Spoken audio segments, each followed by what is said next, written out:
Buenos dias sa ating lahat mga kabalita at welcome back po sa ating channel.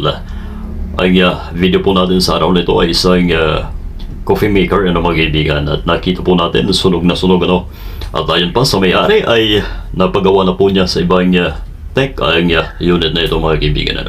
Ang hindi ko po sigurado dito ay ang nilagay na resistor diyan sa ating primary.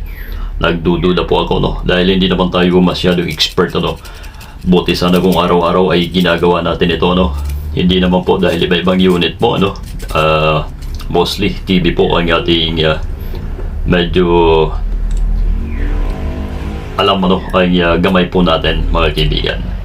So dito ay napagtuunan ko ng pansin yung pumapasok doon sa ating bridge type diode ay dumaan dito sa isang sa dalawa na naka-parallel na resistor mga kaibigan na mataas po ang value.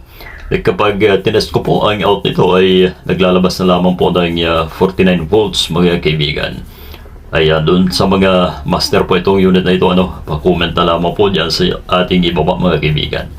So ang nangyayari ay drop pag walang halos lumalabas doon sa ating bridge type diode mga kaibigan. So wala po akong ibang maisip na solusyon dito kundi i-convert mga kaibigan. Dahil may filter pagkagaling doon sa bridge type dumiretso sa ating filter cap mga kaibigan na ang value po ay 25 volts mga kaibigan. So sa puntong ito hindi na po ako masyadong nag-isip try po natin na lagyan ng 12 volts ang ating unit. Kung mag-on ang ating unit mga kabalita. Ayan tinanggal ko muna yung ating diode dyan. Dahil nga po nagdududa po ako sa nilagay po na resistor mga kabalita. Buti sana kung may schematic po tayo. Ayan. So wala na pong connection doon sa primary mga kabalita. Test natin kung ano ang resulta. Alright, here we go. Ito na po mga ibigan.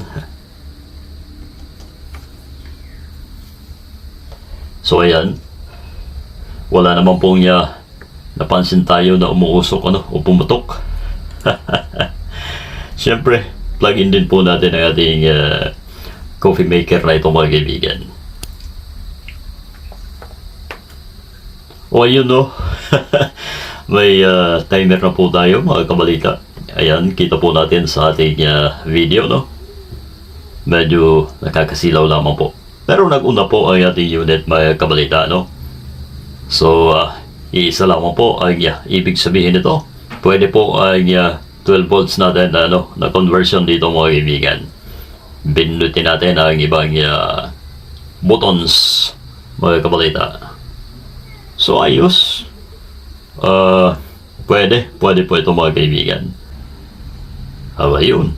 At least ay hindi po tayo magpapakahirap na pag trouble nitong unit na ito dahil napakaliit po ng board. Wala naman ibang pupuntahan ang ating pag-aayos dito kundi dito sa ating 12 volts na ito mga kabalita. Alright? So sana po ay nakapagbahagi po ulit tayo ng isang kapaki-pakinabang na video sa inyong lahat mga kaibigan. Lalo na po doon sa mga beginners po natin Alright? So kung mahirap pa, i-subscribe ang ating channel mga kaibigan dahil bago lamang po kayo ay mangyari lamang po na pakilike ang ating video na ito kung inyo pong naibigan.